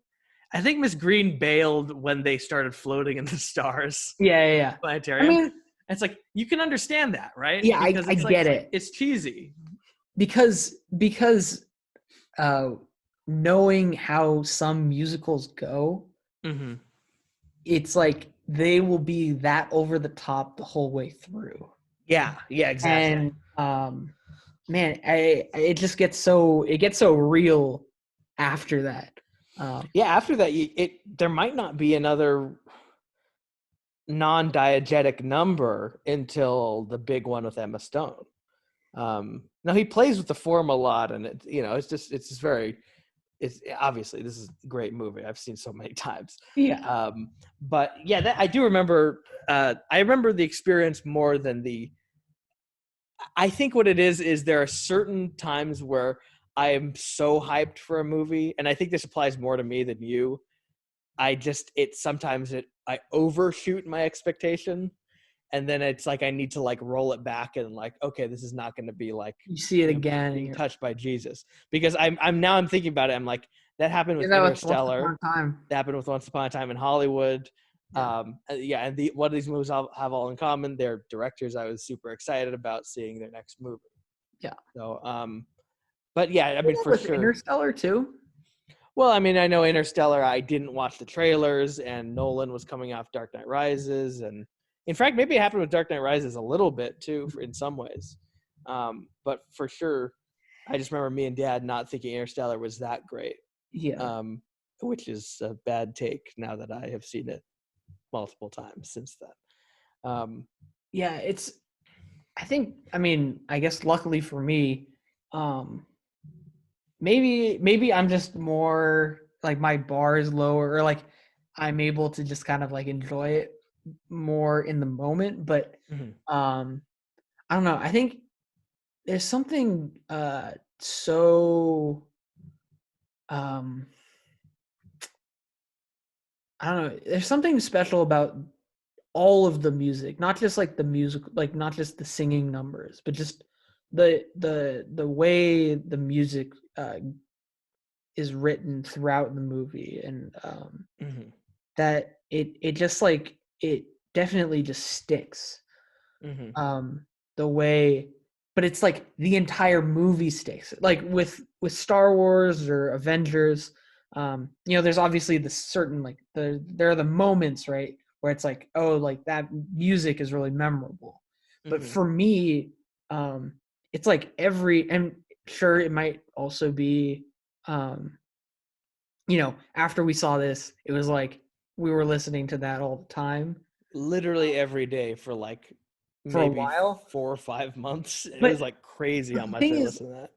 for like, I mean, I listened to it a decent amount, but what was funny is, I would listen to the songs, but I wasn't listening to the soundtrack that much. But even the soundtrack, or like the score, um, just like some of the small little ones, Like Bogart and Bergman or the Planetarium. yeah, I mean, it's all Or, simple, but I like the engagement party oh, one. for sure, yeah. Whatever.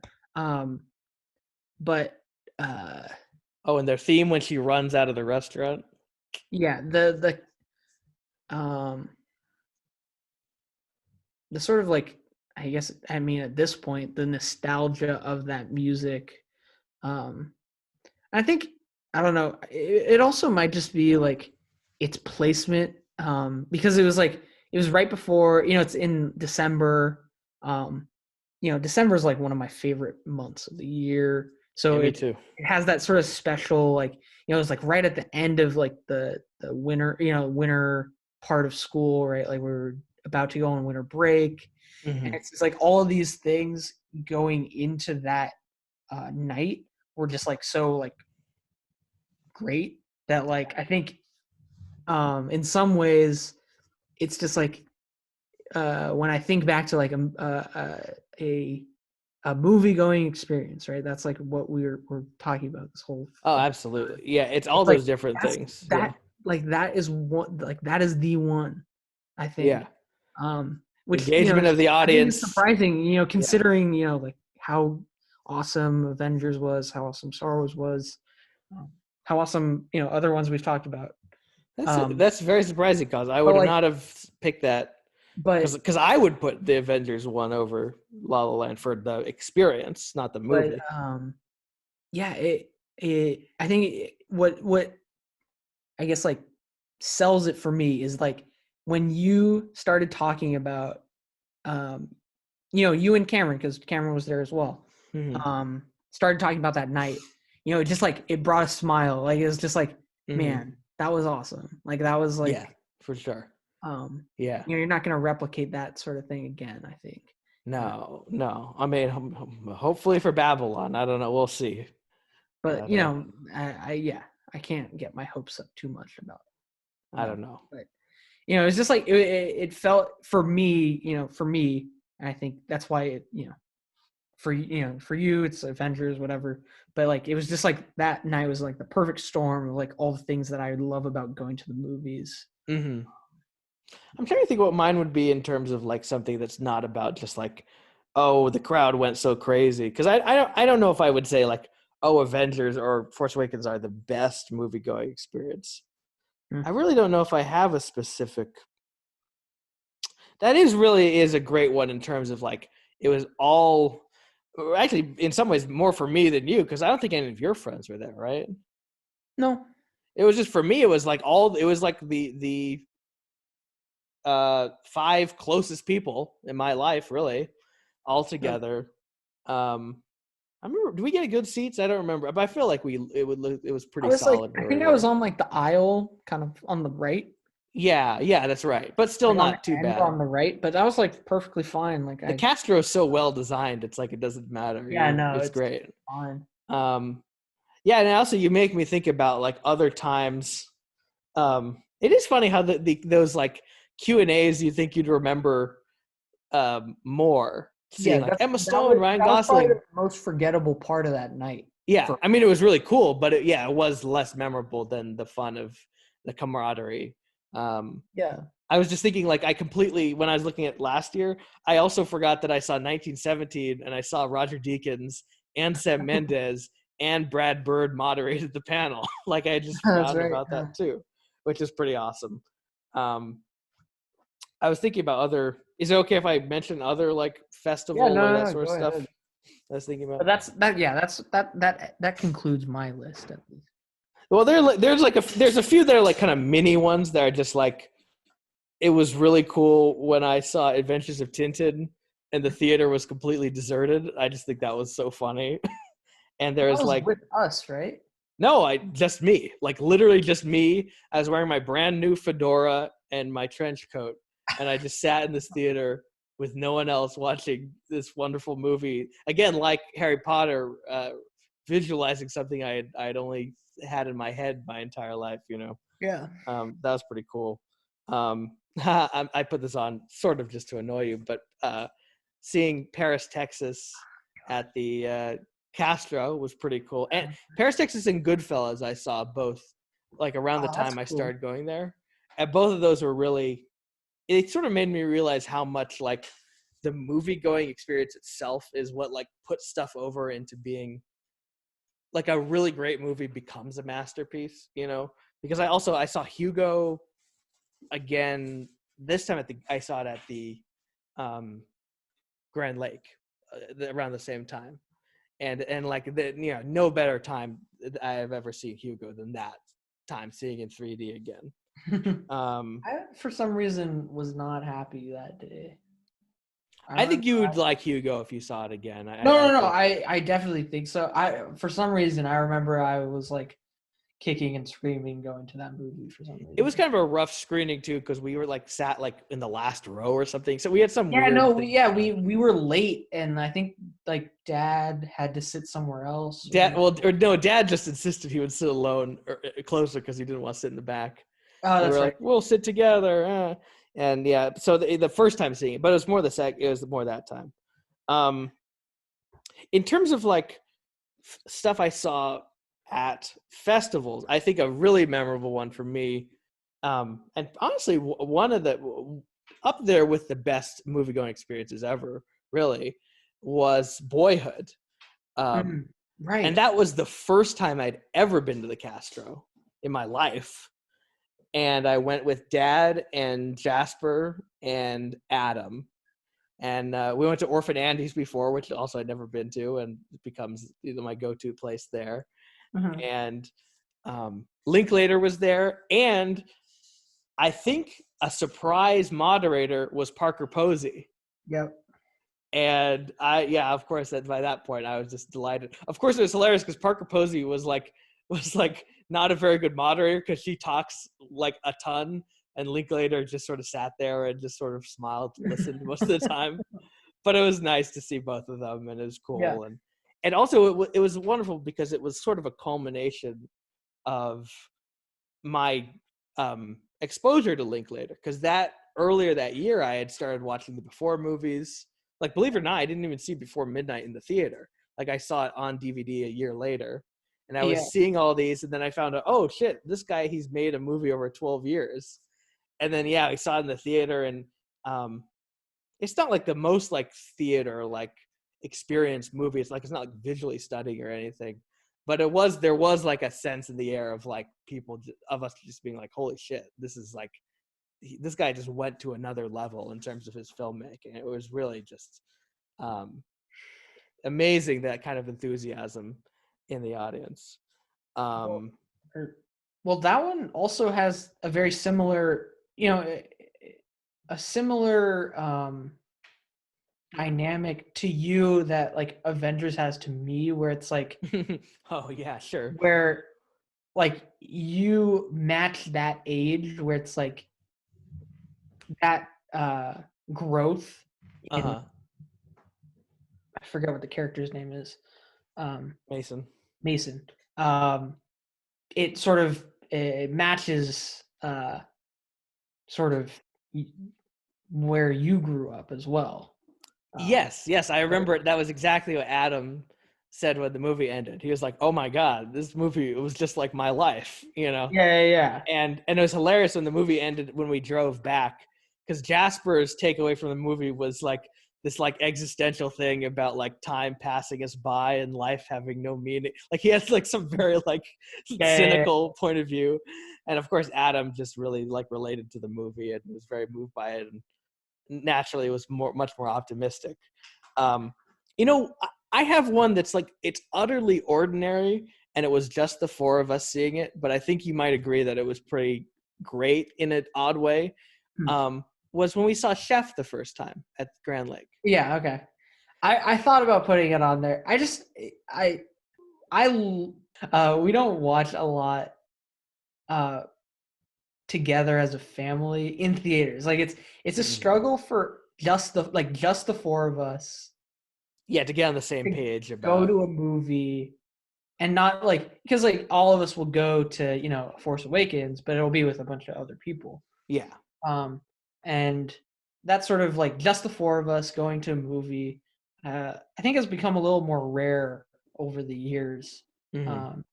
So yeah, that's definitely one that when you mention it, I remember where we saw it upstairs at the Grand Lake.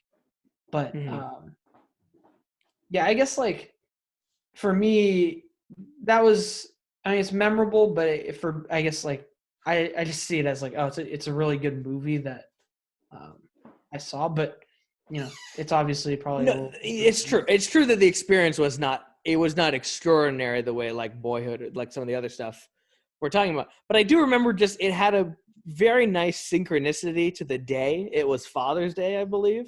Oh, really? I don't remember that. It was, well, I think it was Father's Day. If it was not Father's Day, it was then Dad's birthday. But it somehow Dad was the central part of it. And like, what better movie for a Father's Day movie than that one? So that was a wonderful, I thought that just kind of lined up really nicely. And let alone, it's just such a fun movie. And in particular, I think something that's a really great Grand Lake moment that happened in that movie is when they're trying to get the workers, the Mexican workers, to help them out. Right. And Leguizamo starts speaking in Spanish, but he doesn't subtitle it. And I just remember it was so great because we're sort of like, oh, that's kind of funny. But there's like just a small group in the theater who like really laughed at that moment. And and I remember, cool. We saw it at the Grand Lake, but then we saw it in Arroyo. We saw it with, I think it was with Grandma, but then was it with Grandma? I think it was. Well, Grandma didn't come to the theater to see it. Are you sure? Okay, well no. Maybe then it was with Margaret it was Margaret, like Auntie Margaret, Uncle Evan, Dylan, and I think Marissa. Yeah, I think so. And what was funny is that when that moment happened, both Marissa and Dylan like burst out laughing. Yeah, that's right. Yeah, I do. It was just kind of funny. Yeah, that's actually the most recent time I've been to that theater. I'm pretty sure. Yeah. We haven't been there in a while. It's been a while. They program me as kind of children's movies, But no, Chef is awesome. I think I also love watching a movie like Chef, similar to how Ratatouille. It's fun watching that type of movie with mom, because like they got it right. For sure. Oh yeah, definitely. And there's certain things where she's like, "Oh, that's very good." Sort of like muttering, but like, it got the stamp of approval. And plus, definitely. It did its job where it's like we got out of the theater and we're like, oh, we want to eat something. Oh yeah, for sure. Yeah. Oh, that was No, yeah. that's definitely a good one. Yeah. There's one that I was thinking of in 2018. One I think that is another one that's really up there for me. And actually, as a pretty amazing event, or actually two different screenings that were great events, were BlacKKlansman, and I think you were there for only one of them, right? I wasn't there for the panel. You weren't there to see Spike Lee, No, I saw it at the Alamo. but we saw it where the real life Yeah, Ron Stallworth was there, right? yeah. Yeah, and I just No, remember. that's actually, when I think about it, it's not on the level of La La Land. Yeah. But it actually is very similar in where it's like we see a really cool, like a really great movie, in the middle of the city. Highly anticipated. Highly anticipated. It met expectations. Mm-hmm. Really, memorable moments. And then, after I think we went and like ate burritos with Cameron, and it has that Mm-hmm. same thing where it's like, we're walking around San Francisco at night. We, eat something, talk about the movie, all that. Yeah, we went to the go-to the El Buen Sabor or whatever Yeah. It ticks burritos. off a very similar list that I always like when we do see a movie in the city. I just remember thinking that I think it was particularly special because that was one where it really did live up to expectations, because I think it was a little more tempered, because for me Spike Lee is not someone who has made he really hadn't made a flat out great movie in over 10 years, I think. Mm-hmm. But with this, it was like the reviews were really good, but I was like, okay, they're going to be a little bit charitable because this movie really has like an important message, and it's a director who's respected, and I'm sure it's going to be good. But it was another one where at a certain point, you're just like, wait, no, this is like really great. And I think by the time you get to that sequence where he does the cross-cutting Birth of a Nation, and then he has Harry Belafonte speaking, and then he has and then the bombing sequence and that score. Oh yeah, I know.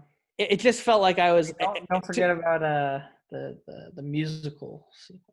Oh yeah. Oh no. Actually, that was the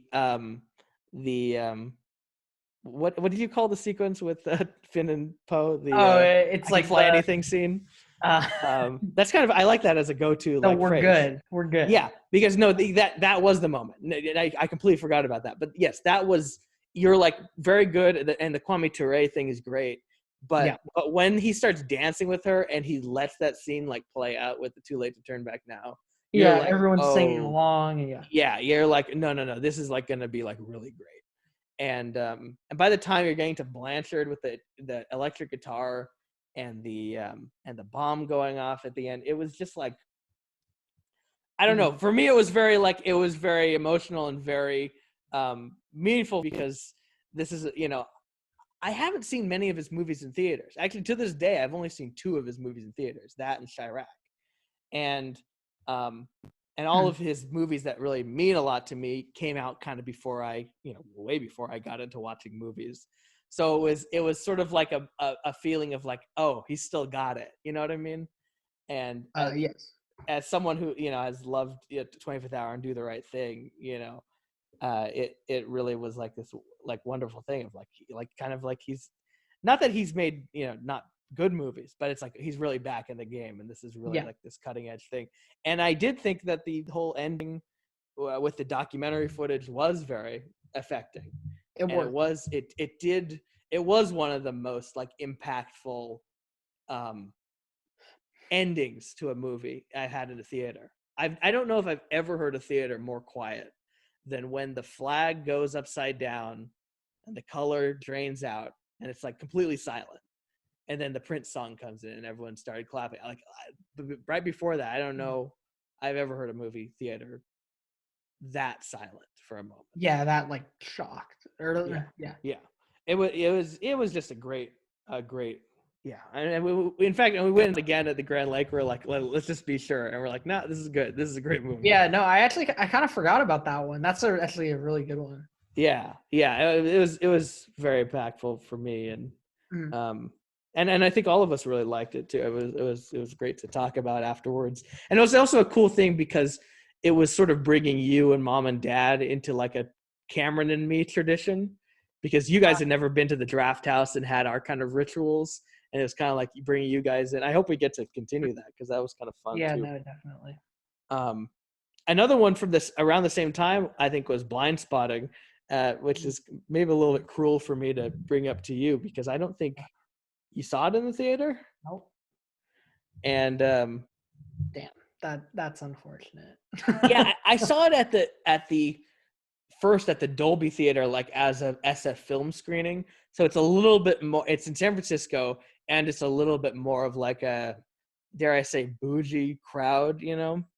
And all the cast were there, and there's a Q&A. I saw it with Cameron. It was cool. I liked the movie, okay, but it was like seeing it again in Oakland. I remember like Daveed Diggs and Rafael Casal came out at the beginning, and it was like a rock concert. Like they're like, "What up, Oakland?" and like everyone's like going crazy. and then like the opening credits of the movie and come up, and it's like the opera, but like with shots of like people fighting on Bart and like the Grand Lake Theater and the Paramount, and it's just like. Wait, so you saw it at the Grand Lake, right? The second time I saw it at the Grand Lake with Dad. Okay.